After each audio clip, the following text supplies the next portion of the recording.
বর্তমান সময়ের যে প্রতিকূলতা, এই ক্ষেত্রে ওয়াজ নসিহতের মধ্যে আমি ব্যক্তিগতভাবে এটা মনে করি যে এখানে ইতিবাচক আলোচনার ধরন, ইতিবাচক আলোচনা ভঙ্গি এটা এই সময়ের জন্য বেশি ফলপ্রসূ।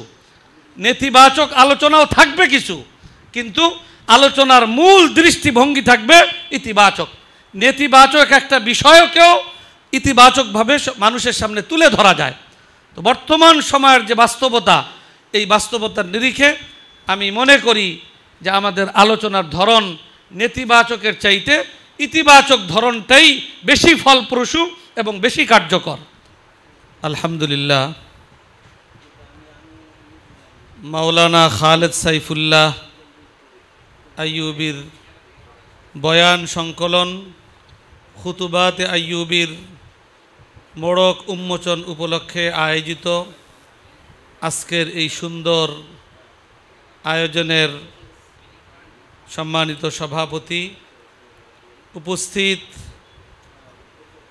ওলামায়ে কেরাম, ওয়াইজিনে কেরাম এবং সুধী মণ্ডলী,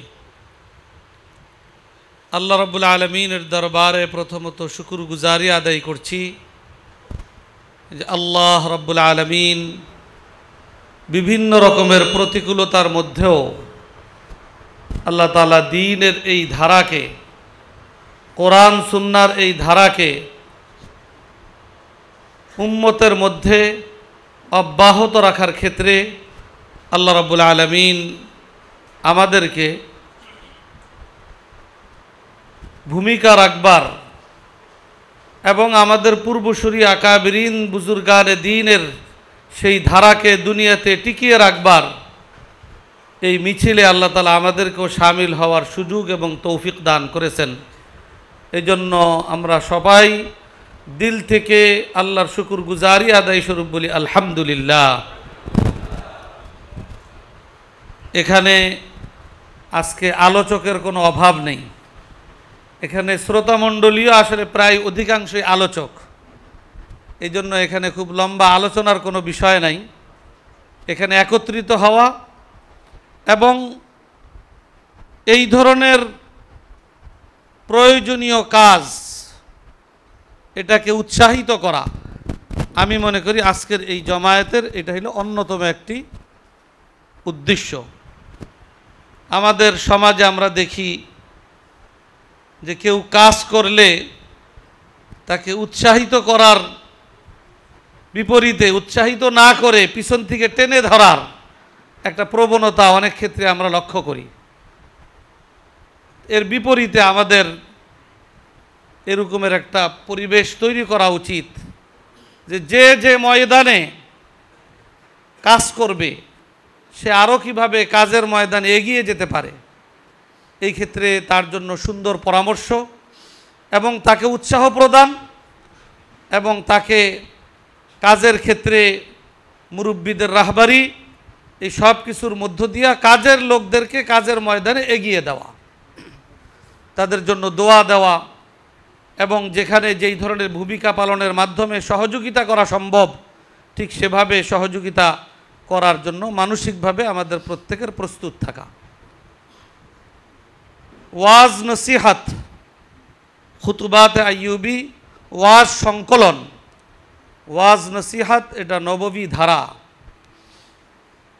অতএব এই ধারাটাকে নিষ্কলুষভাবে সমাজে টিকিয়ে রাখা এটা ওলামায়ে কেরামের অন্যতম একটি জিম্মাদারি। আম্বিয়ায়ে কেরামগণ প্রত্যেকেই তাদের নবী উম্মতদেরকে নসিহাত করেছেন। কোরআন হাদিসের আলোচনা একেবারে ভরপুর। আল্লাহ রাব্বুল আলামিন ইরশাদ করেছেন ওয়াযাক্কির ফাইন্নায যিকরা তানফাউল মুমিনিন, হে নবী আপনি আপনার উম্মতকে নসিহাত করুন, উম্মতের মধ্যে দ্বীনি মুযাকারা করুন। এই দ্বীনি নসিহাত এবং মুযাকারা এটা উম্মতের জন্য সর্ব অবস্থায় কল্যাণকর। অতএব এই নসিহাতের ধারা উম্মতের মধ্যে অব্যাহত রাখা এটা উলামায়ে কেরামের একটা জিম্মাদারি। পাশাপাশি ওয়াজ নসিহাত এটা দাওয়াতেরই একটা গুরুত্বপূর্ণ প্রক্রিয়া। দাওয়াতি প্রক্রিয়ার ক্ষেত্রে আল্লাহ রাব্বুল আলামিন কোরআনে কারীমে একজন দাঈ তার কি ধরনের ব্যক্তিগত নিজস্ব আমল আখলাক হওয়া চাই সেই দিকে আমাদেরকে দৃষ্টি আকর্ষণ করছেন। ওয়ামান আহসানু কাওলাম মিম্মান দাআ ইলাল্লাহ, সাথে আবার এটাও আল্লাহ তাআলা লাগাইছেন ওয়া আমিলা সালিহা, যিনি নসিহত করবেন তার মধ্যে ওই নসিহতের বাস্তব চিত্রটা যেন তার জীবনে ফুটে ওঠে, এটার প্রতি বিশেষভাবে লক্ষ্য রাখা। কমপক্ষে এতটুক যে যেই আমলের ব্যাপারে নিজের ভিতরে দুর্বলতা আছে, নিজের সেই দুর্বলতা কাটানোর মানসিকতা নিয়ে নসিহত করা। থানভী রহমতুল্লাহ আলী সম্পর্কে আছে এই কথা, তিনি বলেছেন যে কোনো বিষয় যখন আমার ভিতরে আমলের লাইনে দুর্বলতা দেখি, ওই বিষয়ে আমি আলোচনা করি। তো ওই আলোচনার মূল মাকসাদ থাকে নিজের সেই দুর্বলতাকে কাটিয়ে তোলা। তো ওয়াইজিনদের ঠিক এই যে একটা দৃষ্টিভঙ্গি এবং মানসিকতা, এটা অবশ্যই পোষণ করা দরকার। পাশাপাশি বর্তমান সময়ে ওয়াজ নসিহতের ময়দানটা যেভাবে বিভিন্ন আগ্রাসনের শিকার, যে বিভিন্ন রকমের এটার যে একটা নিষ্কলুষ একটা বিষয় ছিল, এটার মধ্যে বিভিন্ন রকমের যে দাগ লাগতেছে, আমরা যারা এই ময়দানে ভূমিকা পালন করছি আমাদেরই কর্তব্য এটাকে সেই সব প্রতিকূলতা থেকে, সেই সব বিষয় থেকে এটাকে মুক্ত করে এটা যে একটা প্রকৃত নববী ধারা, ওইটা মানুষের সামনে সুস্পষ্ট করার জিম্মাদারি যারা আমরা এই ময়দানে ভূমিকা পালন করছি তাদের। অতএব আমাদের প্রতিটা আচার আচরণ, আমাদের চাল চলন, একজন ওয়াইজ তার কিন্তু সমাজের সর্বশ্রেণীর মানুষের সাথে তার সম্পর্ক গড়ে ওঠে, সর্বশ্রেণীর মানুষের সাথে তার আচার আচরণের সুযোগ আসে। অতএব ইসলামের মধ্যে অত্যন্ত গুরুত্বপূর্ণ একটা বিষয় আখলাক, এই আখলাকি সৌন্দর্য এটা ওয়াইজিনদের মাধ্যমে বাস্তবতার নিরিখে এটা সমাজের সামনে ভালোভাবে ফুটে ওঠা দরকার। আমাদের এই বিষয়েরও কিন্তু যথেষ্ট নেতিবাচক একটা আলোচনা সমাজে আছে।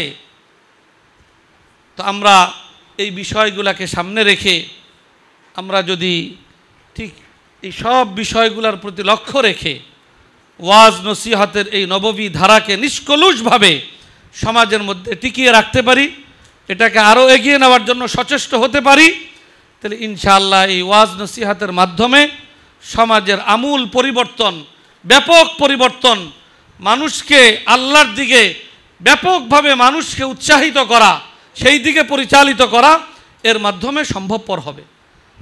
আল্লাহ রাব্বুল আলামিন আমাদের সকলকে তৌফিক দান করুন।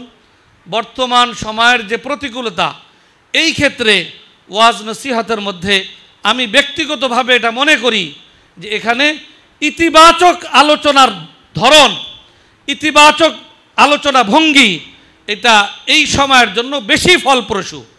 নেতিবাচক আলোচনাও থাকবে কিছু, কিন্তু আলোচনার মূল দৃষ্টিভঙ্গি থাকবে ইতিবাচক। নেতিবাচক একটা বিষয়কেও ইতিবাচকভাবে মানুষের সামনে তুলে ধরা যায়। তো বর্তমান সময়ের যে বাস্তবতা, এই বাস্তবতার নিরিখে আমি মনে করি যে আমাদের আলোচনার ধরন নেতিবাচকের চাইতে ইতিবাচক ধরনটাই বেশি ফলপ্রসূ এবং বেশি কার্যকর। অতএব এই বিষয়গুলোর প্রতি সংক্ষিপ্তভাবে দৃষ্টি আকর্ষণ করে, এবং আজকে আমরা মাওলানা খালেদ সাইফুল্লাহ আইয়ুবী আমাদের জামিয়া রহমানিয়ার কৃতি ছাত্র এবং কিছু সময়ের জন্য জামিয়া রহমানিয়ায় শিক্ষকতারও দায়িত্ব পালনকারী আমাদের অত্যন্ত স্নেহধন্য মাওলানা খালেদ সাইফুল্লাহ আইয়ুবী, তার এই যে বিগত 24 বছরে ওয়াজের ময়দানে যে ব্যাপক ভূমিকা পালন করে যাচ্ছে, তারই কিছু আলোচনা নিয়ে খুতুবাতে আইয়ুবীর প্রথম প্রকাশ। আমি এবং আমরা সকলেই দোয়া করি আল্লাহ রাব্বুল আলামিন তার ওয়াজ নসিহতকে যেভাবে মাকবুলিয়ত দান করেছে, মানুষের কাছে যেভাবে গ্রহণযোগ্যতা লাভ করেছে, তার ওয়াজ নসিহতের লিখিত রূপ খুতুবাতে আইয়ুবী এটাও যেন মানুষের কাছে সমাদৃত হয়, এবং খুতুবাতে আইয়ুবীর প্রথম সংকলনের পরবর্তী এটা যেন ধারাবাহিকভাবে আরও সমাজের সামনে আসতে থাকে, এই আশাবাদ ব্যক্ত করে এবং এই খুতুবাত আইয়ুবির ব্যাপক প্রচারণা এবং এটা যেন মানুষের মধ্যে মানুষের জন্য উপকারী হয়, কল্যাণকর হয়, এই দোয়া আল্লাহর দরবারে করে আমি আমার আলোচনা এখানেই শেষ করছি। ওয়া আখিরু দাওয়ানা আনিল হামদুলিল্লাহি রাব্বিল আলামিন।